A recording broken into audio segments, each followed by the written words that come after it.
అందరికీ praise lord. ఈరోజు దేవుని వాక్యం కీర్తనలు 37వ వచనం, 37వ అధ్యాయం 31 నుంచి చదువుకుందాం. చెడ్డవారిని చూసి నువ్వు వ్యసనపడకము, దుష్కారం చేయవారిని చూసి మత్సరపడకము. వారు గడ్డి వలె త్వరగా ఎండిపోదురు, పచ్చని కూర వలెనే వాడిపోదురు. యెహోవా యందు నమ్మిక ఉంచి మేలు చేయుము. దేశమందు నివసించు సత్యమును నరసరించుము.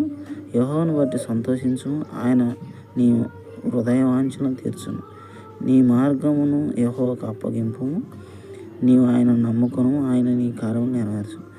ఆయన వెలుగు వలె నీ నీతిని, మధ్యాహ్నం వల్ల నీ నిర్దోషత్వమును వెల్లడిపరచును. యెహోవా ఎదుట మౌనంగా నుండి ఆయన కనిపెట్టుకొనుము.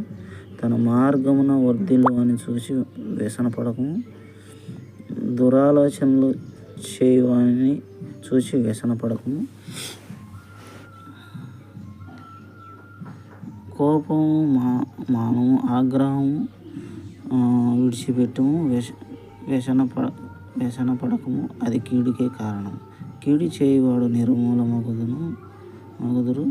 యెహోవా కొరకు కనిపెట్టువాడు దేశమును స్వతంత్రించుకొందురు. ఇక కొంతకాలమునకు భక్తిహీనులు లేకపోదురు. వారి స్థలమును జాగ్రత్తగా పరిశీలించిన వారు కనపడకపోయారు. దీనులు భూమిని స్వతంత్రించుకొందురు, బహుక్షేమం కలిగి సుఖించెదరు. భక్తిహీనులు నీతిమంతుల మీద దురాచరణ చేయుదురు. వారిని చూసి పండ్లు కొరుకుదురు. వారి కాలము వచ్చుచుండట ప్రభువు చూచుచున్నాడు. వారిని చూసి నువ్వు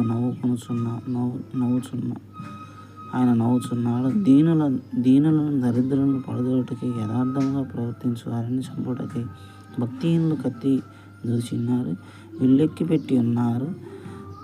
వారి కత్తి వారి హృదయంలోనే దూరును, వారి ఇండ్లు విరవబడును. నీతిమంతునికి కలిగినది కొంచెమైనను బహుమంది భక్తిహీనులకు ధన సమృద్ధి కంటే శ్రేష్టము. భక్తిహీనుల బాహువులు విరవబడును, నీతిమంతులకు యెహోవా సంరక్షకుడు. నిర్దోషుల చర్యను యెహోవా గుర్తించి ఉన్నాడు. వారి స్వాస్థ్యం సదాకాలం నిలుచును. ఆపత్కాలమందు వారు సిగ్గునందరు. కరువు దినములలో వారు తృప్తి పొందుదురు.